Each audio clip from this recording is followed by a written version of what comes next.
The city slept. But his past didn't.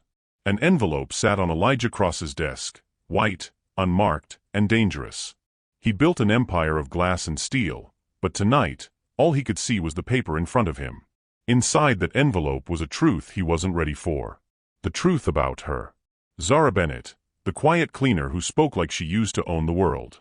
The woman who'd made him feel something he thought he'd buried years ago. He told himself it was routine, just a background check. But as he tore the seal open, his hands started to shake. His eyes hit the first line. Subject's legal name, Zara Hale. The paper slipped from his hand. His chest went still. That name, it shouldn't exist. Not here. Not in his world. Because Zara Hale was the daughter of the man he destroyed. The man whose testimony built Elijah's empire, and left a family in ruin. And now, that man's daughter was working in his company. Smiling at him. Lying to him. He thought he was ready for the truth. He wasn't. Because by the time he finished reading that file, it was already too late. Hello family. Welcome back to Mr. Harrington's Stories. May your week be filled with truth that sets you free, even when it hurts. Because sometimes the hardest thing we'll ever do is face the parts of ourselves we've been hiding. The names we've buried. The pain we've carried in silence. Type present if you've ever hidden part of yourself just to survive. If you've ever changed your name, your story, your smile, just to make it through one more day. You're not alone in that darkness. And this story? It's for everyone who's ever wondered if the truth is worth the cost. And if you believe that secrets always find the light, subscribe. Because the truth? It never stays buried forever. It waits. It grows. And when it finally breaks free, it changes everything. Now, let's go back to where we left them. 6 years is a long time to scrub floors in buildings you used to own. Zara had become an expert at invisibility. Navy blue uniform. Hair pulled back tight. Eyes down. The kind of woman Manhattan's elite walked past without a second glance. Perfect. Because the last time people really looked at her, she was 19 years old and her billionaire father was being led away in handcuffs. Zara Hale, daughter of Manhattan royalty, heiress to an empire, had died the night the federal agents came. The night the cameras descended. The night Marcus Hale's fraud trial became front-page news and destroyed everything she'd ever known. Now she was Zara Bennett. Nobody. A ghost cleaning penthouses by morning, studying law by night, surviving on silence. And 3 months ago, she'd done something unforgivable. She'd taken a job at the one place she should never be. Cross Industries. The company built on her father's ashes. By the man whose testimony sent Marcus Hale to prison. Every morning at 5 a.m., she'd catch the subway into Manhattan and emerge into a world that had once been hers. Glass towers that kissed the clouds. Lobbies with Italian marble. Penthouses with million-dollar views. She moved through them like a shadow. Vacuum humming. Spray bottle in hand. Erasing evidence of lives lived in luxury while living on the edge of poverty herself. The irony wasn't lost on her. The penthouse on the 42nd floor was always supposed to be empty. Elijah Cross kept offices upstairs and rarely came down to his private residence. That's what she'd counted on when she applied for this job. Get close. Learn his weaknesses. Find evidence that might clear her father's name. Simple. Safe. Strategic. But then one Tuesday morning, the elevator dinged when it shouldn't have. And Elijah Cross walked into his own home. Their eyes met. Zara's finger froze on the vacuum's power button. Her heart climbed into her throat. This wasn't supposed to happen. She'd checked the schedule twice.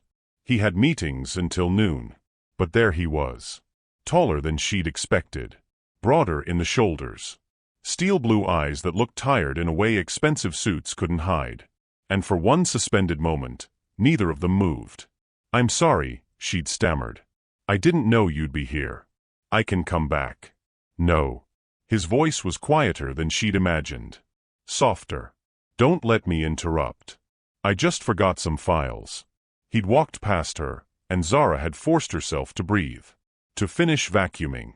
To act normal even though her hands were shaking and her mind screamed that she needed to leave before he looked too closely and saw past the uniform. But when he came back out, leather folder under his arm, he'd paused. looked at her again. You're new. Not a question. An observation. 3 months, she'd managed. I'm Zara. Elijah. A ghost of a smile touched his lips, tired, wry, unexpectedly human. You do good work. The place has never looked better. Then he'd left. And Zara had stood there, heart racing, wondering what the hell she'd just done. Because she'd looked into the eyes of the man who destroyed her father. And she hadn't seen a monster. That should have been the end of it. One awkward encounter, nothing more. But Elijah started coming home early. Started asking questions. How long had she been cleaning professionally? Did she enjoy it? What did she do in her free time? Zara kept her answers vague. Safe. But Elijah kept asking. And worse, he kept listening. Really listening, like her words mattered more than they should to a billionaire CEO talking to his cleaning lady. Then came the night that changed everything. It was late, almost midnight, and Zara had been shelving books in his study. Law texts. Philosophy. Novels with worn spines and dog-eared pages that surprised her. She'd been so absorbed she hadn't heard him come in. You're interested in law? His voice made her jump. She spun to find Elijah leaning against the doorframe, tie gone, shirt sleeves rolled up, watching her with an expression she couldn't quite read. Yes. I'm studying. Night classes. Where? The question was casual, but Zara's pulse hammered. This was dangerous territory. Too many details, and the wall between Zara Bennett and Zara Hale would crumble. Community college upstate, she lied, the words bitter on her tongue. When I can afford it. What kind of law? Corporate. Maybe criminal defense. Elijah smiled then, a real smile that reached his eyes and transformed his entire face. Ambitious. I like that. And standing there in his study, surrounded by soft lamplight and the smell of old books, Zara felt something shift inside her chest. Something dangerous. Because the man watching her wasn't the cold destroyer she'd spent 6 years hating. He was haunted. Lonely. Human. And that made everything so much worse. The weeks that followed were a slow dance toward disaster. Elijah started leaving notes. Small things, always polite. Thank you for organizing my desk. The coffee you made was perfect. There's Thai food in the fridge if you'd like it. Their paths crossed more deliberately. He'd time his returns to her shifts. Find reasons to linger. To talk. To ask her opinion on things that had nothing to do with cleaning. What do you think of this? He'd asked one evening, gesturing to an abstract painting, violent slashes of red against black. Zara had studied it carefully. I think it's angry. Like someone trying to paint their way out of pain.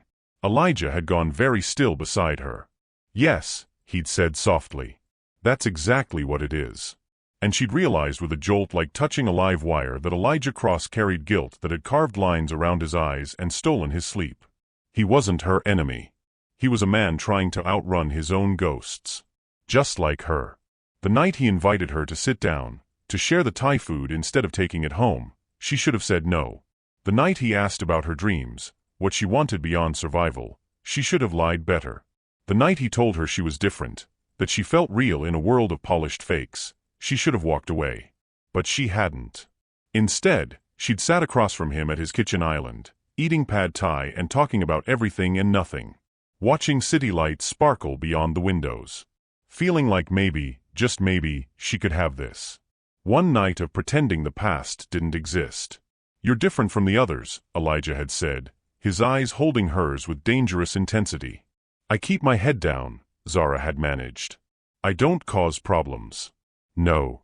He'd leaned forward, voice dropping to something intimate. You keep your pain hidden. There's a difference. The words hit her like a physical blow. How did he see that? How did he look past walls she'd spent 6 years building? Don't, she'd whispered. Don't what? Don't look at me like that. Like what? Like I matter. Elijah's hand moved across the counter, stopping just short of hers. Hovering in the space between them like a question. You do matter, he'd said. More than you know. Zara had pulled back. Stood. Fled to the safety of cleaning supplies and routine. Because if she'd stayed one more second, she would have done something unforgivable. She would have told him the truth. But someone else had been watching. Victoria Kane swept into Elijah's life like a storm in red heels. Beautiful, polished, powerful, daughter of Richard Kane, whose investment firm controlled Cross Industries. Former fiancé who'd never really let go. Zara first saw her at a late-night board meeting. She'd been emptying trash, invisible as always, when Victoria appeared wearing red, always red, with a smile that could cut glass. She barely glanced at Zara. Just furniture. Not worth remembering. Then Elijah walked in, and Victoria transformed. Softer. Warmer. Predatory. Darling, she'd purred, kissing his cheek with casual ownership. I brought the revised contracts. Elijah stepped back, polite but distant. You could have emailed them. I prefer the personal touch. Her eyes flicked to Zara then. Just for a second. Something cold slithered down Zara's spine. Who's this? The cleaning staff, Elijah said carefully. Zara, this is Victoria Kane. Zara nodded, kept working, pretended she couldn't feel the weight of Victoria's stare. You look familiar, Victoria said, tilting her head. Have we met? I don't think so. HM. Victoria's heels clicked closer. I'm quite good with faces. I'm sure I've seen you somewhere. Brooklyn probably, Zara said with a small smile. I clean buildings all over the city. Victoria laughed, ice cracking. Yes. That must be it. But her eyes said something different. Her eyes said, I'm watching you. The warning came 2 weeks later. A text at 3 a.m. from an unknown number. Tick-tock, Zara Hale. 6 words that shattered everything. Someone knew. Zara sat on her bathroom floor, phone shaking in her hands, trying to breathe. The second text came an hour later. Tomorrow night. The gala. Let's see how long you can keep pretending. The gala. Cross Industries' annual charity event. Where Manhattan's elite gathered to write checks and congratulate themselves. Where her father had once been guest of honor. Where she'd be walking into a room full of people who might remember the Hale scandal. And Elijah had invited her. 2 days ago, he'd asked her to stay after her shift, voice uncharacteristically nervous. I have a favor to ask. The gala this Friday. I need someone I trust there. You have a whole company full of people. I have a whole company full of people who want something from me, Elijah corrected. You're the only person in my life who doesn't. He'd looked at her with those steel blue eyes, something vulnerable beneath the surface. Come as my guest. Not my employee. My guest. Why me? Elijah hesitated, hands flexing like he wanted to reach for her, but didn't dare. Because when I'm around you, I remember what it's like to be human. You make me feel like maybe I'm not as lost as I thought. And God help her, she'd said yes. Said yes even knowing it was walking into a minefield. Said yes even knowing someone was watching, waiting to destroy her. Said yes because when Elijah looked at her like that, like she was sunlight breaking through clouds, she couldn't remember how to say no. Now her phone buzzed again. Can't wait to see you there, Zara. Or should I call you by your real name? This was it. The moment she'd been dreading for 6 years. The moment her lie would crumble and everyone would see her for what she really was.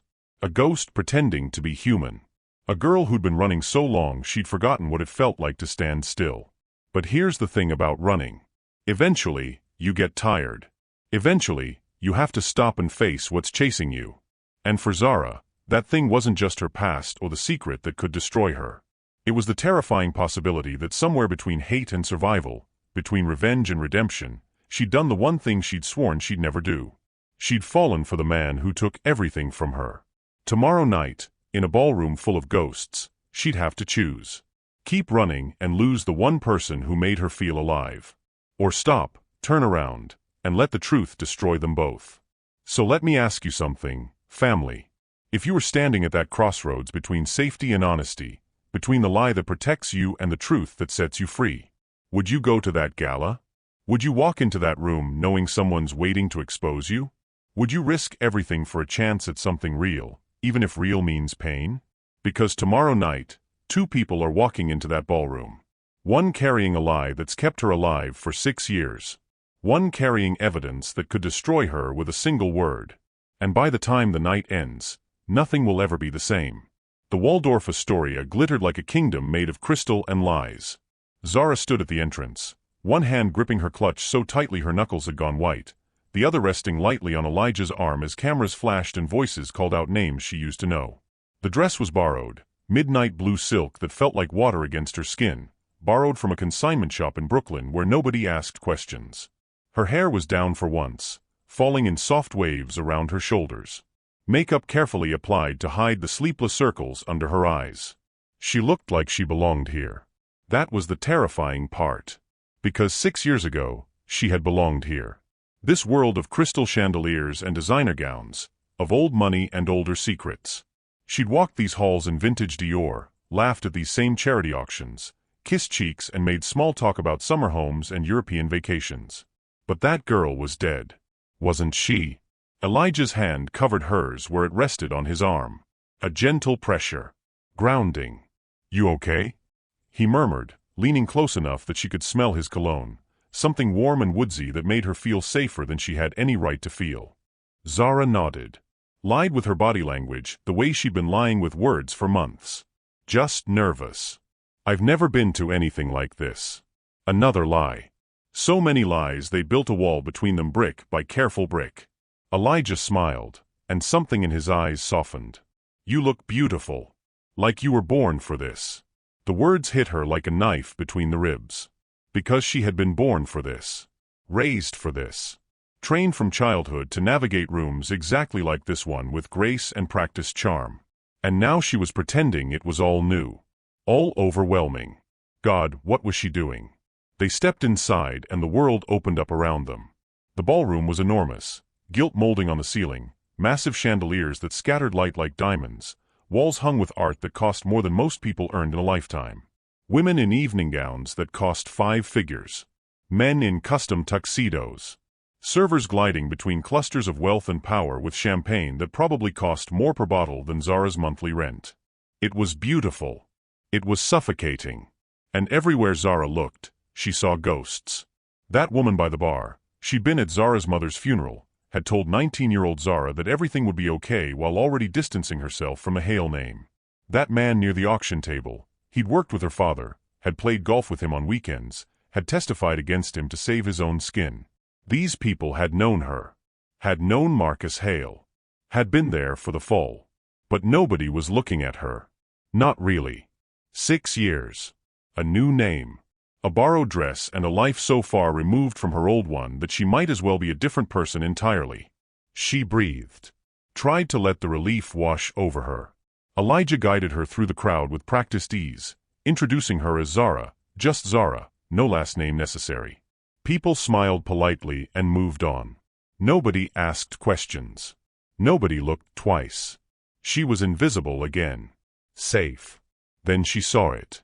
On the far wall, near the silent auction tables, hung a series of portraits. Elegant black and white photographs of Manhattan's business elite. A memorial, the small placard explained, to fallen empires, a reminder that success is fleeting and legacy matters more than wealth. Pretentious nonsense dressed up as wisdom. But there, third from the left, was her father's face. Marcus Hale. 1962 to 2023. In memoriam. The world tilted. Zara's breath caught in her throat. Her vision tunneled.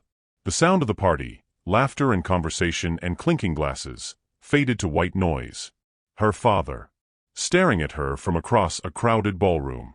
Looking exactly as she remembered him before everything fell apart. Strong jaw. Confident smile. Eyes that had once looked at her with such love. Before the trial. Before the prison. Before he died alone in a cell, his name a curse word, his legacy ash. She couldn't breathe. Couldn't move. Couldn't look away. Zara? Elijah's voice came from very far away. Zara, are you okay? His hand was on her elbow now, steadying her. Concern etched into the lines around his eyes. She opened her mouth to answer. To lie again. To say she was fine, just overwhelmed, just not used to crowds like this. But the words wouldn't come. Because she was staring at her father's face and remembering. Everything. The good years before the fall. The trial where she'd sat behind him, watching his empire crumble. The day he died, a heart attack in prison, quick and cruel, leaving her completely alone in the world. The day she'd sworn she'd never forgive the man who put him there. The man whose arm she was holding right now. But before she could force the words out, before she could pull herself together and rebuild the mask, a voice cut through the noise like a blade through silk. Zara Bennett, was it? Victoria Kane appeared in a red dress that looked like sin and money, her smile sharp enough to draw blood. And beside her, notebook in hand and predator's interest in his eyes, stood a man Zara vaguely recognized. Press. Journalist. Someone who made a living digging up dirt and calling it news. Victoria's heels clicked against the marble as she circled closer, her eyes never leaving Zara's face. I've been doing some digging, Victoria continued, her voice honey-sweet and poison-laced. Funny thing, there's no record of you before 6 years ago. It's like you appeared out of thin air. Zara's blood turned to ice. Her heart hammered so hard she was certain everyone could hear it. I studied upstate, she managed, forcing her voice to stay level even as panic clawed at her throat. Small schools don't always have the best digital records. Victoria's smile sharpened. Funny. I studied upstate too. Vassar. And I never forget a face. She took another step closer, and Zara could smell her perfume, expensive, cloying, designed to announce arrival and dominance. I'm sure I've seen you before. Maybe at one of these events? Maybe 6, 7 years ago? The journalist was writing now. Quick scribbles in his notebook. Taking notes on a story he didn't even know he had yet. Elijah stepped between them, his body a wall of protection, his voice dropping to something cold and dangerous. Victoria. Enough. But Victoria's eyes were alight with triumph. She'd found a nerve. Struck blood. And she wasn't about to let it go. I'm just curious, darling. After all, she looked directly at Elijah, her smile turning vicious. Don't you want to know who you're really falling for? The words hung in the air like a noose. Elijah's jaw tightened. Leave her alone. Why? Victoria purred. What are you hiding, Zara? What don't you want us to know? The ballroom had gone quiet around them. Not fully, the party continued oblivious, but their little circle of tension had drawn attention. Eyes were turning. Whispers starting. Zara felt the walls closing in. Felt the careful life she'd built beginning to crack under the pressure of Victoria's suspicion and the journalist's interest and Elijah's growing confusion. She opened her mouth. Closed it. Had no idea what to say. Because the truth would destroy everything. But more lies would only delay the inevitable. Elijah's hand found hers. Squeezed once. A silent message, I've got you. And God help her, she believed him. We're leaving, Elijah said flatly. Victoria, tell your father the donation check is in the mail. He guided Zara away, his hand firm on the small of her back, steering her through the crowd and toward the exit. Behind them, Victoria's laughter followed like smoke. But the damage was done. The journalist was making calls. Victoria was already plotting. And the clock that had been ticking since that first threatening text was winding down to 0. In the back of the town car, Elijah kept his eyes forward, jaw tight, hands clenched in his lap. The leather seats were soft. The privacy screen was up. The city slid by outside the tinted windows, a blur of lights and late-night traffic and people living lives that weren't falling apart. Zara pressed herself against the far door, as much distance as she could manage in the confined space. Her heart was still racing. Her hands were still shaking. The silence was unbearable. Finally, Elijah spoke. You don't have to tell me. His voice was quiet. Careful. Like he was handling something fragile that might shatter if he pushed too hard. But I know you're running from something. I've known for a while now. Zara's throat closed. She stared at her hands, clutched too tightly in her lap, knuckles white, the borrowed ring she'd worn to look more put together catching the streetlight through the window. This was the moment. She could tell him. End the lie. Let the truth destroy them both quickly instead of watching it unravel slowly over days and weeks. My father. She started. Stopped. The words caught in her throat like broken glass. Her phone buzzed in her clutch. Once. Twice. Insistent. She pulled it out with trembling hands. Unknown number. But she knew who it was. I know who you are. Tick-tock, Zara Hale. The blood drained from her face. The phone nearly slipped from her fingers. Elijah noticed. Of course he noticed. He noticed everything about her. "Zara? I have to go." She didn't wait for the car to stop. Didn't wait for him to respond. The moment the vehicle slowed for a red light, she was opening the door, stumbling out onto the sidewalk in her borrowed heels and silk dress. "Zara." Elijah's voice followed her, but she was already running. Down the street. Around the corner. Into the subway station where she could disappear into the crowd and the darkness and the blessed anonymity of late-night New York. She ran until her lungs burned. Until her feet ached.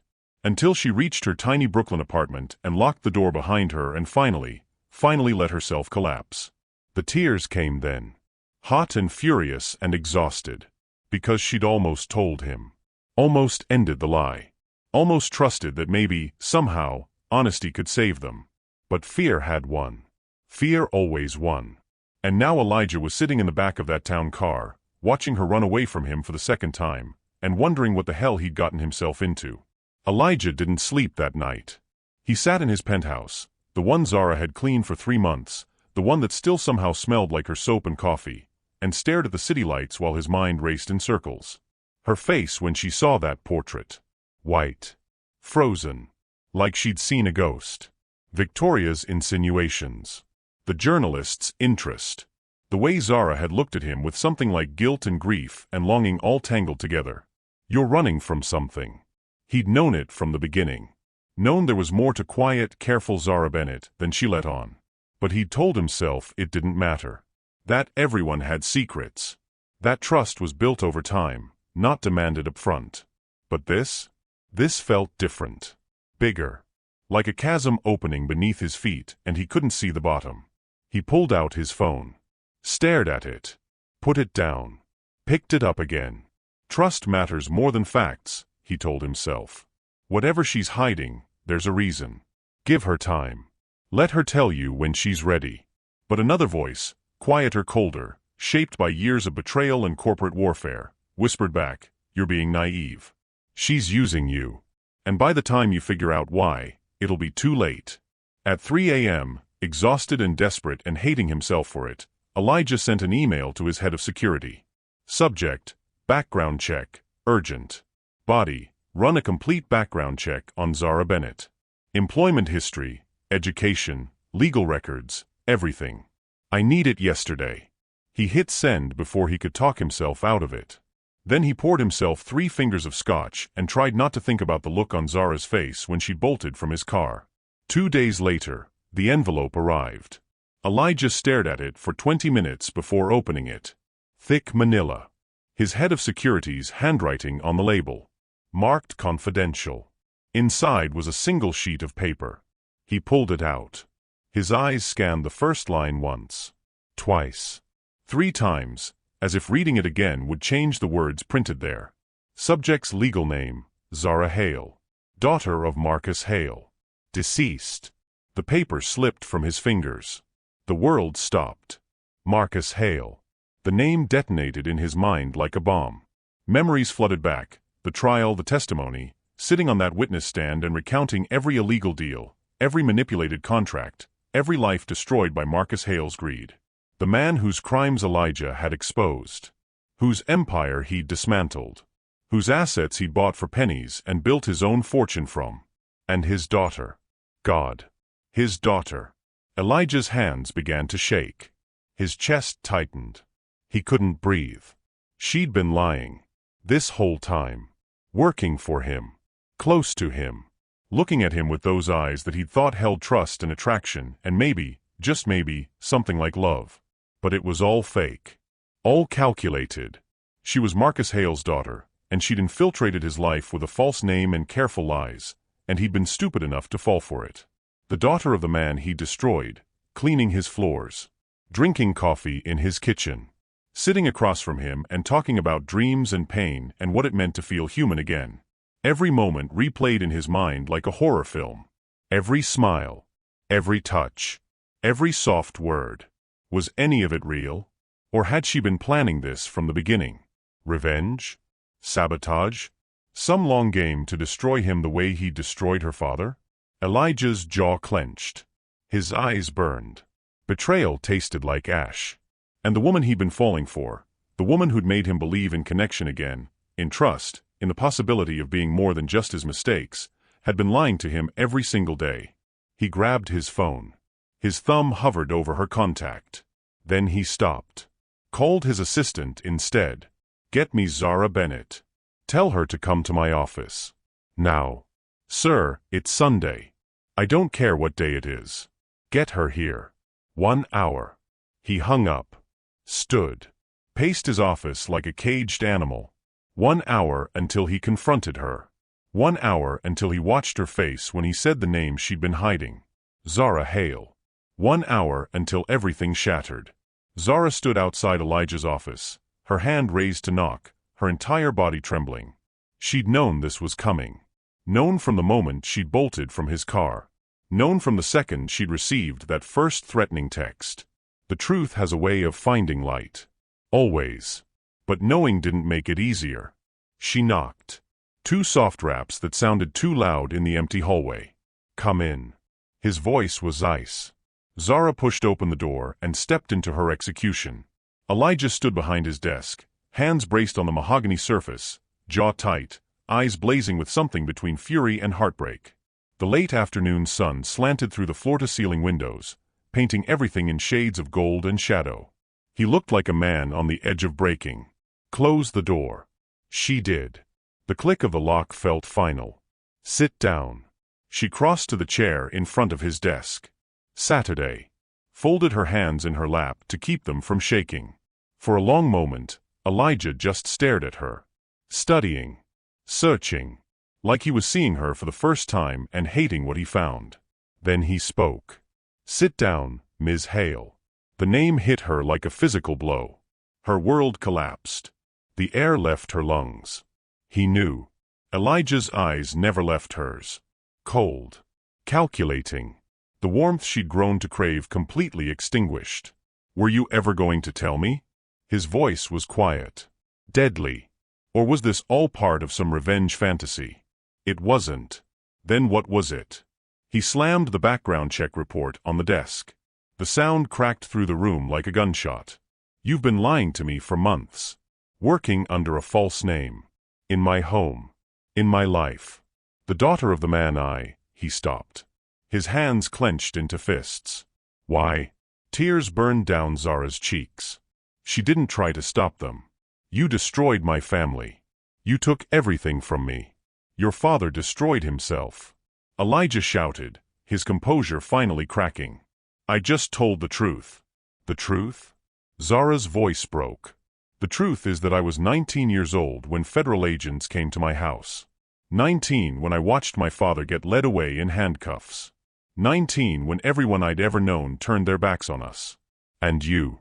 She stood, her body shaking with 6 years of buried rage and grief. "You sat on that witness stand and dismantled him piece by piece. You bought his company. Built your empire on his ashes. And you never once looked back. Because he was guilty," Elijah said through gritted teeth. "Of fraud.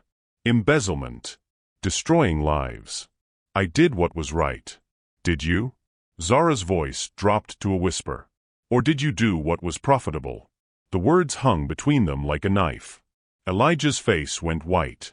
Then red. Then something worse. Blank. "Get out. Elijah. Get out. You're fired. And if I ever see you again, I'm calling security." But Zara didn't move. Couldn't move. Because this was it. The moment she'd been dreading and the moment she'd somehow, foolishly, hoped would never come. "You want to know the truth?" Her voice cracked. "I came here to hate you. I wanted to watch you fall. I wanted revenge for what you did to my father, to my family, to me." Elijah's jaw worked. His eyes burned. But then, Zara's voice broke completely. Tears streamed down her face. "But then you looked at me like I mattered. You asked about my dreams. You made me feel human again. And somewhere between the lies and the hate and the plan that was supposed to destroy you, I forgot how to hate. I forgot why I came here. Because all I could think about was the way you smiled when you thought no one was watching. The way you listened like my words were worth something. The way you made me feel seen." She wiped her face with shaking hands. "So yes, I lied. Yes, I'm Marcus Hale's daughter. Yes, I took this job to get close to you.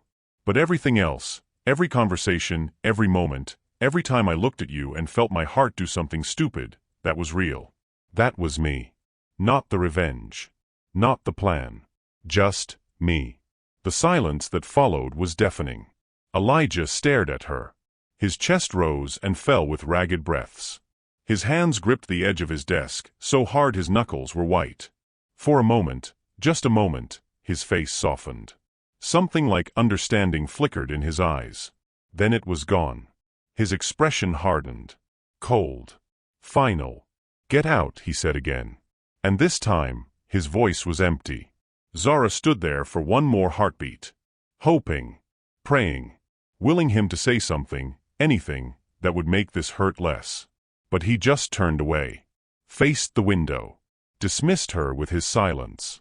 So Zara did the only thing she could. She left. Walked out of his office. Out of Cross Industries. Out of the life she'd built on lies and the fragile hope that maybe, somehow, love could grow in the ruins of betrayal. The elevator doors closed. And for the second time in 6 years, Zara Hale lost everything. But here's what I need you to think about, family. When someone lies to you, when they hide who they are, even if they had reasons, do they deserve forgiveness? When revenge turns into something real, something that feels like love, does it erase the original sin? Elijah fired her. Told her to leave. Turned his back on the woman who'd been lying to him for months. Do you think she deserved that? Or did Elijah go too far? Because here's the thing about pain, it makes us do terrible things. To others. To ourselves. Zara lied. But Elijah destroyed her father, built his empire on that destruction, and never once looked back to see the collateral damage. They're both victims. Both villains. Both broken people trying to survive in a world that taught them love is weakness and trust is suicide. So tell me, if you were standing in that office, watching the person you'd started to care about discover your deepest lie, would you beg for forgiveness? Or would you walk away and let them hate you? Think about it. Because this story isn't over. Not even close. The hardest part about losing everything twice is that the second time, you know exactly what you're losing. Zara packed her apartment in silence. One suitcase. That's all it took to hold 6 years of carefully constructed invisibility. Clothes that had seen better days. Law books with worn spines and highlighted passages. A few photographs she'd kept hidden. Her mother's smile, her father before the fall, a younger version of herself who still believed in happy endings. Everything else could stay. The borrowed furniture. The plants she'd never managed to keep alive. The coffee maker that only worked half the time. None of it mattered. She was disappearing again. Brooklyn this time felt too close, too easy to find. Maybe Philadelphia. Maybe further. Somewhere she could rebuild from nothing for the third time in her life. Somewhere Elijah Cross would never think to look. Her phone sat on the counter, dark and silent. No calls. No texts. No last-minute reprieve or moment of understanding. Just the echo of his voice. Cold. Final. Get out. She'd walked out of Cross Industries 3 days ago. Hadn't looked back. Couldn't. Because if she had, she might have seen what she desperately wanted to see. Regret in his eyes, hesitation in his posture, some small sign that the connection between them had been real. But it didn't matter what she might have seen. He'd made his choice. And she was making hers. Zara zipped the suitcase. Took one last look at the tiny studio that had been her sanctuary. Her prison. Her attempt at a normal life. Then she walked out and didn't look back. Across the city, in a penthouse that suddenly felt too large and too empty, Elijah Cross was drowning in work he couldn't focus on. Contracts blurred together. Emails went unanswered. Conference calls became white noise. All he could see was her face. The way her eyes had filled with tears. The way her voice had cracked when she tried to explain. I came here to hate you. But then you looked at me like I mattered. He'd fired her. Told her to leave. Turned his back while she walked out of his office and his life. It was the right decision. She'd lied to him. Used him. Hidden her identity for months while working in his home, in his life, close enough to destroy him. The daughter of Marcus Hale. The man whose crimes Elijah had exposed. whose empire he dismantled and rebuilt into his own fortune. Of course she'd wanted revenge. Of course it had all been calculated. Of course none of it was real. Except Elijah stood at his window, staring out at Manhattan's glittering skyline, and tried to convince himself he'd done the right thing. But all he felt was hollow. The door to his office opened without a knock. Victoria swept in wearing designer armor and a smile that spoke of victory. "Darling," she purred, crossing to his desk and setting down a file. "I brought the revised investor agreements. Father is thrilled you've finally come to your senses about that woman." Elijah didn't turn from the window. "What do you want, Victoria?" "I told you she was dangerous." Victoria's heels clicked against the marble as she approached.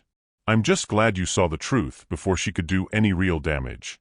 "The truth." The word tasted bitter. "You should be celebrating," Victoria continued. "You protected yourself. Protected the company. Made the smart choice. Then why doesn't it feel smart?" The question slipped out before he could stop it. Quiet. Raw. More honest than he'd meant to be. Victoria's smile faltered. Just barely. Then she recovered, her hand reaching out to touch his shoulder. "Because you're a good man, Elijah. You wanted to believe in her. But some people aren't worth saving." He turned then, finally meeting her eyes. "Like Marcus Hale." Victoria's expression flickered. Exactly like Marcus Hale. A criminal who got what he deserved. And his daughter? What did she deserve? Victoria's hand dropped. Her smile hardened. "Nothing," she said flatly. "She deserves nothing. And you're better off without her." But Victoria was already moving toward the door, her mission accomplished, her rival eliminated. "Father wants to schedule lunch next week. To discuss the expansion. I'll have my assistant coordinate with yours." Then she was gone, leaving Elijah alone with his thoughts and the gnawing feeling that something wasn't right.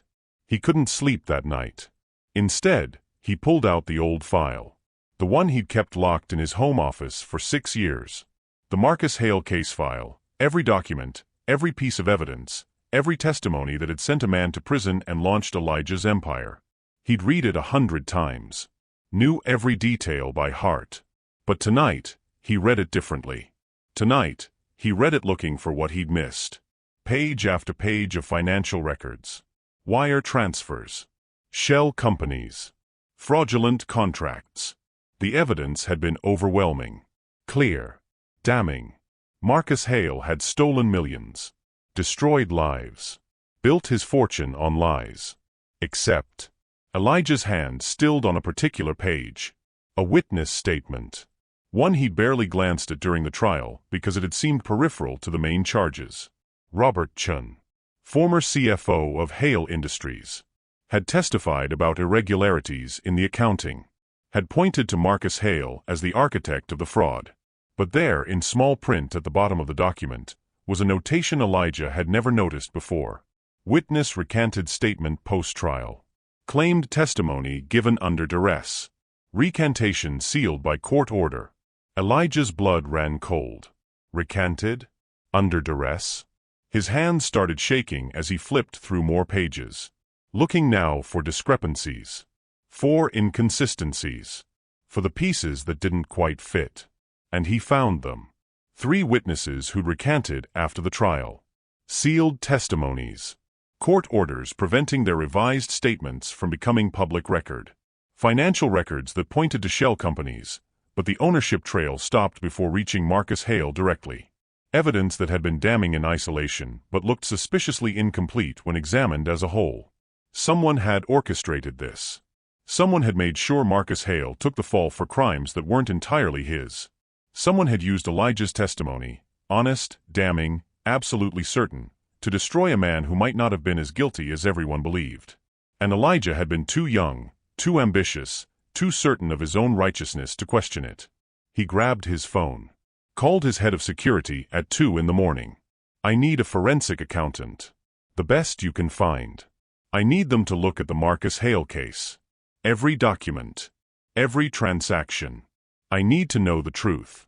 Sir, that case was closed 6 years ago. I don't care if it was closed 60 years ago. I need to know what really happened. And I need to know now." He hung up. paced his office, his mind racing through implications that made his stomach turn. What if he'd been wrong?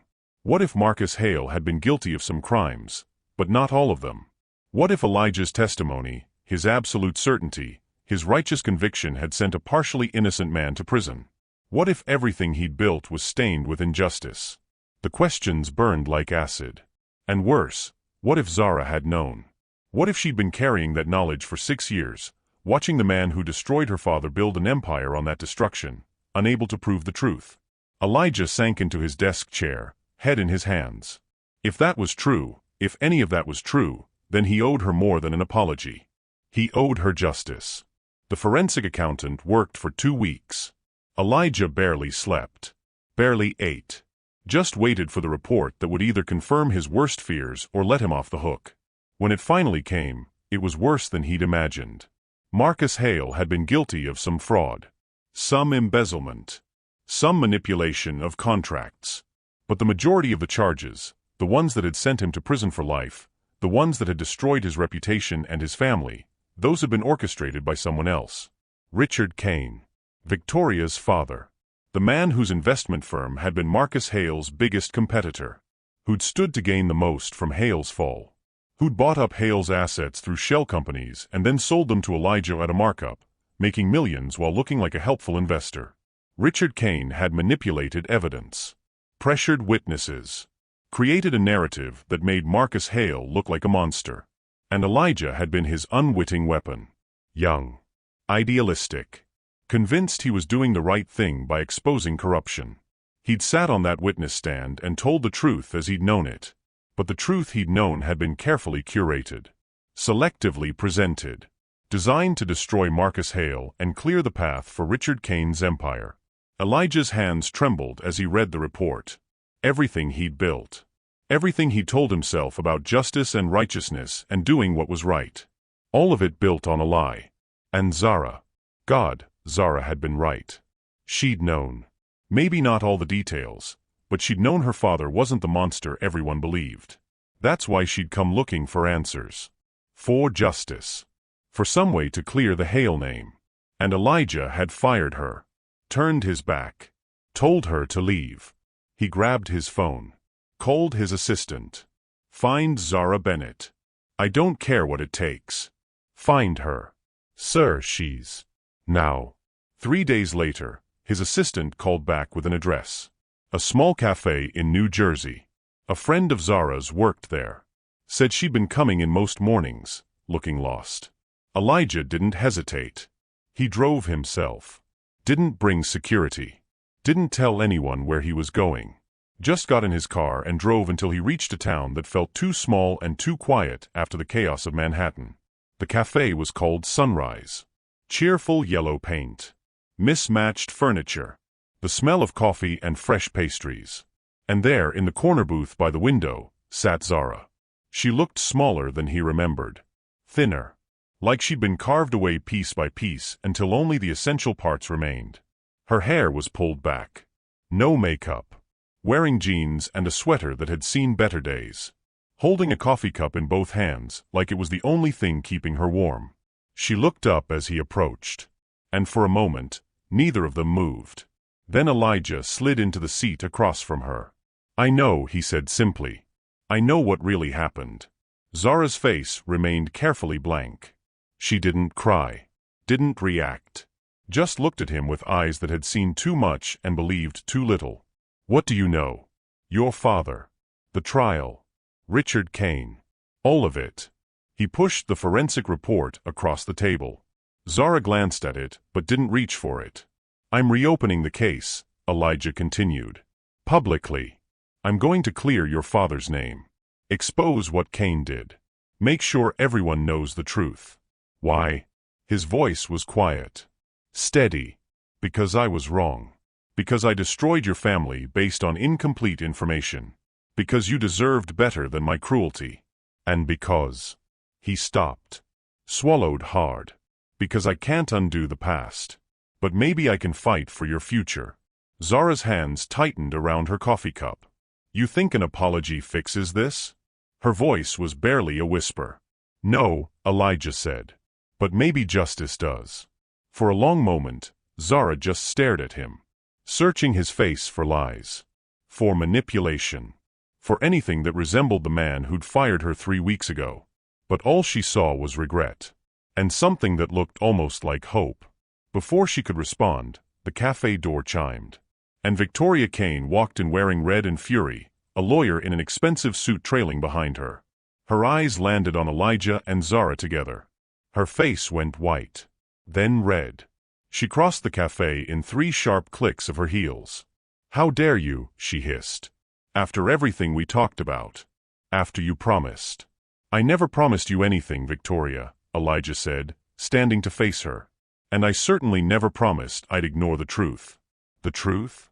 Victoria's laugh was venom. "The truth is that she's a liar, a con artist, and you're throwing away everything for some misguided sense of guilt." The lawyer stepped forward, placing a folder on the table. "My client, Richard Kane, is prepared to withdraw all investment from Cross Industries effective immediately unless Mr. Cross ceases this investigation and terminates all contact with Ms. Hale." Elijah looked at the folder, at Victoria's triumphant smile, at the lawyer's confident stance. Then he looked at Zara, still sitting, still holding her coffee, watching him with an expression that said she'd already accepted this was how it ended.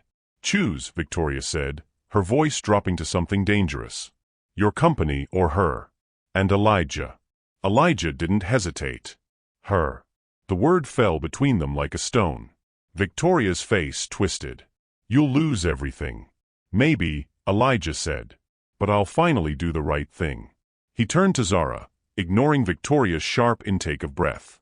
"I can't undo the past. But I can fight for your future. And I will.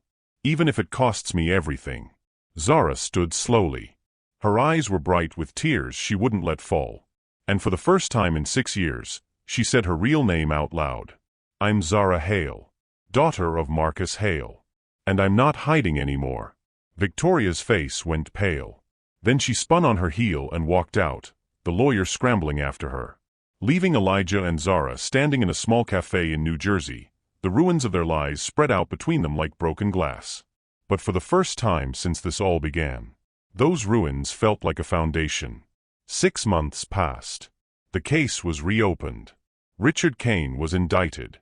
The truth came out in headlines and court documents and public apologies that could never erase the damage but at least acknowledged it. Marcus Hale's name was partially cleared.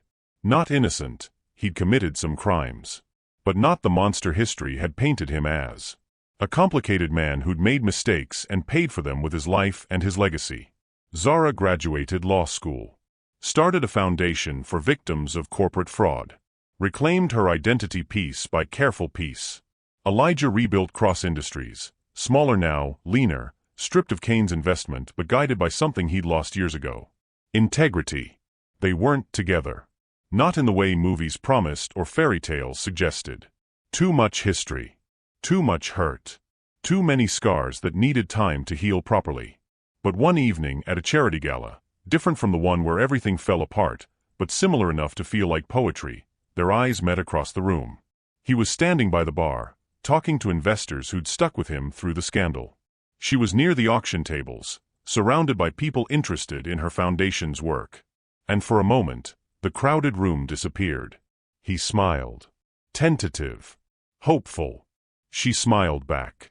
Small but real. It wasn't forgiveness. Not yet. That would take time. More conversations. More honesty. More proof that the connection they'd felt in those quiet moments in his penthouse had been real. But it was a start. A first step toward something that might someday become healing. Because some love stories don't begin with a kiss. They begin with truth. The messy, painful, complicated truth that forces you to confront who you are and who you want to become. And truth? That's the foundation that lasts forever. So let me ask you one more time, family. If you were standing in Zara's place, watching the man who destroyed your family, who fired you, who turned his back on you when you needed him most, if that man showed up with evidence that proved you right, with a willingness to sacrifice everything to clear your father's name, with regret in his eyes and hope in his voice, would you walk away forever? Or would you give him a second chance? Think about your answer carefully. Because here's what I've learned about forgiveness. It's not about forgetting. It's not about pretending the hurt didn't happen. It's about deciding that the person who caused the pain has done enough work, shown enough change, proven enough growth that they deserve another chance. Not to fix everything. Not to erase the past. Just to try again. Together. With eyes wide open and hearts cautiously hopeful. And sometimes, just sometimes, that's enough. Sometimes the people who hurt us aren't villains. They're just broken people who didn't know the whole truth. Who were used by others. Who made mistakes based on incomplete information. And maybe, just maybe, that's where real forgiveness begins. Not in perfection. Not in grand gestures. But in the quiet acknowledgement that we're all just human. Trying our best. Getting it wrong. Learning. Growing. And hoping that the people we've hurt might someday see us not for our worst moments, but for who we're becoming. So subscribe if you believe in second chances. Type present if you believe that love and justice can coexist. And remember, the truth may hurt. It may cost you everything. It may force you to rebuild from ashes. But in the end, it's the only foundation worth building on. Thank you for being here, family. Until next time.